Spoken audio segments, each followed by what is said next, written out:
welcome back to Easy Language video. Nah, untuk video kali ini kita akan lanjutin. We are gonna continue to the next chapter ya. Kita lanjut ke chapter yang selanjutnya.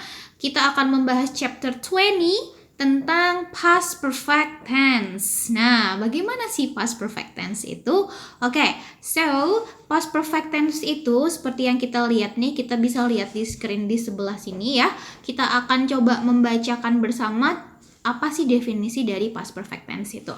Jadi, past perfect tense adalah bentuk tenses yang digunakan untuk menjelaskan kejadian atau aktivitas yang sudah terjadi dan sudah selesai di masa lampau.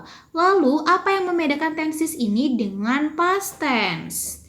Perbedaannya adalah simple past menjelaskan tentang kejadian di masa lampau dengan waktu sebagai penjelas. Sedangkan past perfect tidak menjelaskan waktunya, hanya saja sudah terjadi dan sudah selesai. Jadi perbedaan antara si past tense ini dengan past perfect tense itu adalah kalau si past tense itu dia ada waktu penjelasan sebagai waktu sebagai penjelasannya.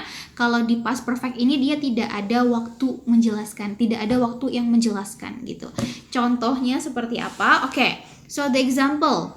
Ketika aku pindah ke Bandung, aku telah menyelesaikan ujianku. So, do you know kapan itu terjadi? No ya, there is no explanation about the moment, about the time. Nah, di situ akan menjadi when I moved to Bandung, I had finished my examination tanpa adanya waktu sebagai penjelas di situ. Jadi di situ adalah bentuk dari past perfect tense. Lalu bagaimana dengan rumusnya? Oke, kita mulai ke bentuk dari rumusnya yang positif ya. Nah, mungkin teman-teman sering sekali mendengar ada yang berbunyi had gitu ya. I had or she had gitu. Nah, itu adalah bentuk dari past perfect tense. Contohnya, bentuk subjek yang positifnya itu ada subject plus had, kemudian ada verb 3 dan the rest of the sentence ya. So, for the positive formnya itu kita pakai subject, kemudian ada had, kemudian kita pakai verb 3 seperti itu. Nah, untuk bentuk negatifnya sama seperti yang lainnya, hanya memasukkan not di antara had dan verbnya, oke? Dan yang untuk interrogatifnya kita ubah, kita balik had terlebih dahulu, kemudian subjeknya, kemudian verb 3, verb 3, and the rest of the sentence, seperti itu. Nah, for your information, had itu adalah bentuk dari past participle-nya has sama have ya. Jadi kalau teman-teman, for example, you open your dictionary, you find in the middle of your dictionary ada berbagai jenis irregular dan regular verbs. Di situ ada have dan has ya. Di situ ada have dan has dan juga itu ada juga yang had-nya. Jadi kayak ada verb 1, 2 dan verb 3-nya seperti itu. Oke. Kita langsung ke contohnya aja. Jadi, contohnya yang pertama, Sophie had worked so hard to finish her degree.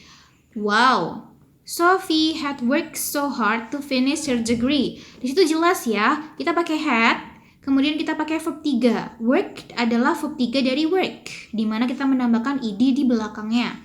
Lalu untuk bentuk negatifnya menjadi had not worked. Dan bentuk interrogatifnya menjadi had Sophie worked so hard to finish her degree. Wah, I think it's not difficult, tidak sulit ya. Karena yang membedakan dari past perfect dengan si past tense hanyalah bentuk dari kalimatnya yang tidak ada penjelasan waktunya. Seperti itu. Oke. Nah, sepertinya untuk penjelasannya cuma sampai di situ aja nih, karena memang past perfect itu gampang dan tidak perlu ribet ya, tidak perlu ribet seperti tenses yang lain. Sebenarnya tenses yang lain juga tidak ribet sih. Oke, nah nanti teman-teman jangan lupa untuk mengecek apakah teman-teman sudah paham atau belum dengan materinya. Teman-teman bisa langsung kerjakan praktisnya di next page ya, yang tadi nggak sengaja kebuka itu.